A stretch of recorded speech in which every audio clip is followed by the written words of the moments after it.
Salam alaikum, ihr Lieben. Willkommen auf meinem Kanal zu diesem neuen Gesundheitsvideo von mir.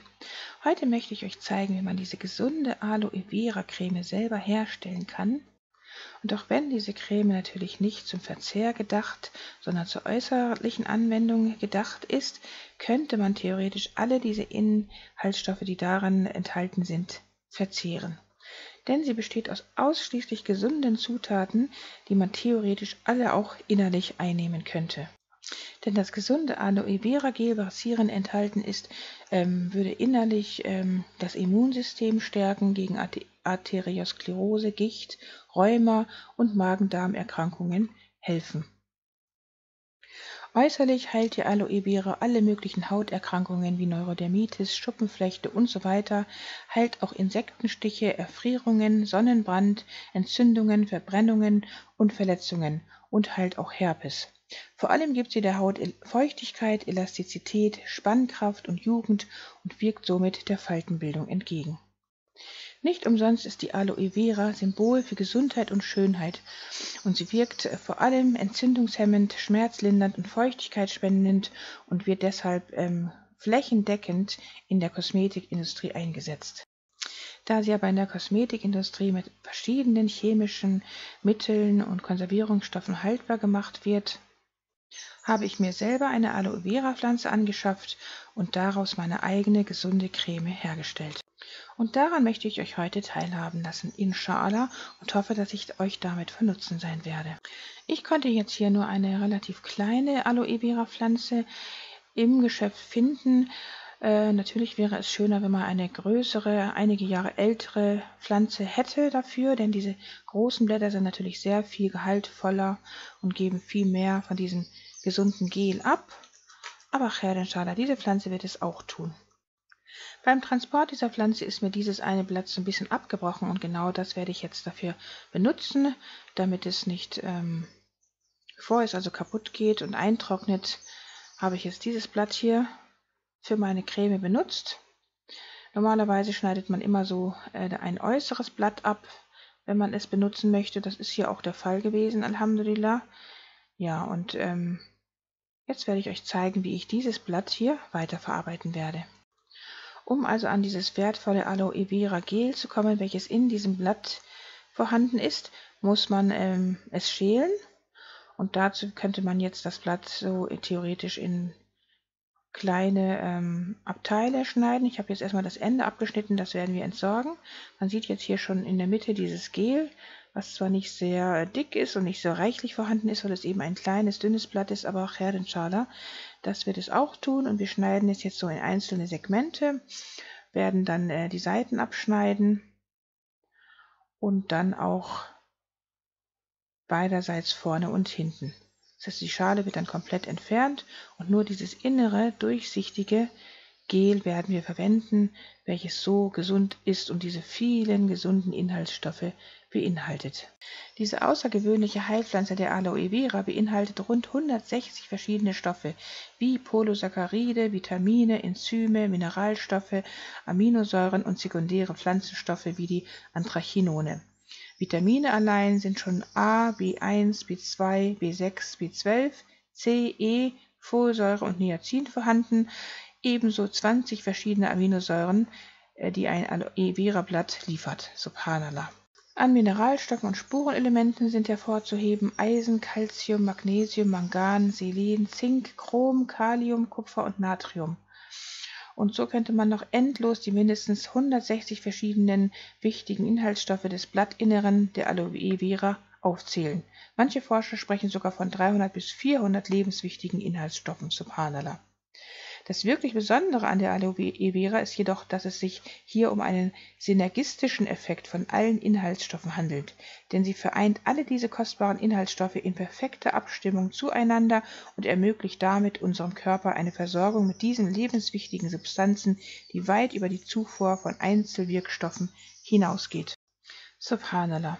Wir haben jetzt hier das Aloe Vera Gel mit dem Milchaufschäumer püriert, wie ihr sehen könnt. So sieht das jetzt aus. Dazu werden wir jetzt die anderen Zutaten hinzugeben, Inshallah. Ich habe jetzt hier verschiedene naturbelassene, native Öle verwendet. Man kann da nehmen, was man gerne möchte oder hat.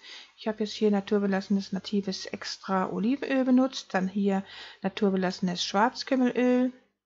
Wie ihr seht, sind das alles Öle, die man auch verzehren kann. Dann haben wir hier natives Arganöl, was auch sehr gut für die Haut ist. Das gibt es auch sehr wohl als, sowohl als Speiseöl als auch als Kosmetiköl. Ich habe jetzt hier einfach das Speiseöl benutzt. Das ist sogar günstiger. Aber wichtig ist, dass das halt alles naturbelassene Öle sein müssen. Dann nehmen wir hier jetzt noch naturbelassenes Kokosöl, das wir auf der Heizung kurz erwärmen, damit es flüssig wird. Beim Verflüssigen des Kokosfetts sollte man eben darauf achten, dass es nicht wärmer als 40 Grad erhitzt wird, damit eben die Inhaltsstoffe erhalten bleiben.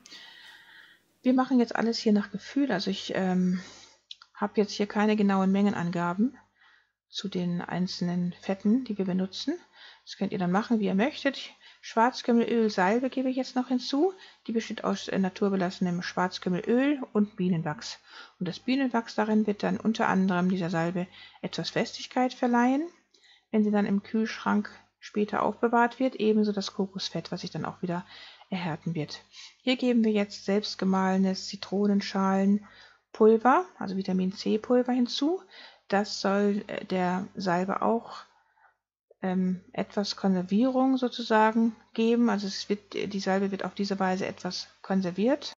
Inshallah, und gleichzeitig liefert natürlich das Vitamin C auch nochmal wieder wertvolle Inhaltsstoffe für die Haut. Und dann geben wir jetzt noch Natursalzsole hinzu. Die ist richtig notwendig für diese Creme, denn die konserviert diese Creme auch nochmal um ein gutes Stück. Denn Natursalzsole ist ja grundsätzlich konservierend, also die wird niemals schlecht. Und sie wirkt antibakteriell, als auch hilft auch gegen Faltenbildung. Also dazu hatte ich euch ja schon mal etwas gesagt, als ich dieses Natursalzsole-Video gedreht habe. Deshalb verlinke ich euch das Video unten nochmal. Ja, und deswegen, diese Natursalzsole ist sehr wichtig für diese Creme. Sie konserviert sie und liefert auch nochmal wichtige Inhaltsstoffe dazu. Das Vitamin C Zitronenpulver könntet ihr theoretisch auch weglassen, wenn ihr nicht so gerne diese kleinen Krümel darin spüren wollt, wenn ihr nachher euer Gesicht damit eincremt, auch wenn es einen leichten Peeling-Effekt natürlich auf die Haut hat. Ja, und nachdem wir jetzt alles hier in verschiedene Dosen abgefüllt haben, wie wir hier sehen, werden wir jetzt diese Cremedosen in den Kühlschrank stellen und dort auch belassen und jeden Tag halt, wenn man sich dann diese eincremen möchte, sollte man halt immer an den Kühlschrank gehen. Also das mache ich einfach vorsichtshalber. Zum einen bleibt die Creme dadurch schön fest, wenn sie immer im Kühlschrank steht und wird nicht so flüssig. Und zum anderen wird eben die Creme auf diese Weise auch länger haltbar gemacht, inshallah. Wie lange genau jetzt diese Creme letztendlich dann haltbar sein wird, das kann ich nicht sagen, denn dies ist jetzt mein erster Versuch, den ich hier jetzt anwende. Das Video, das ich hier jetzt gerade zurechtschneide, ist nach 1,5 Wochen erst getätigt worden. Das heißt also, seit 1,5 Wochen benutze ich jetzt diese Creme täglich und gehe dazu halt jedes Mal an den Kühlschrank und sie ist nach wie vor genauso frisch wie am Anfang, mashallah. Die natürliche Konservierung mit Natursalzsole habe ich mir ausgedacht. Also ich kenne keinen anderen Fall, wo solch eine Creme mit Natursalzsole konserviert wurde. Deshalb kann ich jetzt darüber noch nichts sagen und kann auch noch nicht sagen, wie lange sie wirklich tatsächlich dann haltbar sein wird. Aber gemäß meines Wissens und meiner Recherche zu den Eigenschaften der Natursalzsole müsste diese wirklich eine gesunde Konservierung bieten für diese Creme und demnach müsste die Creme theoretisch mindestens einige Wochen im Kühlschrank haltbar bleiben, inshallah. Ja, das wird sich ja dann zeigen.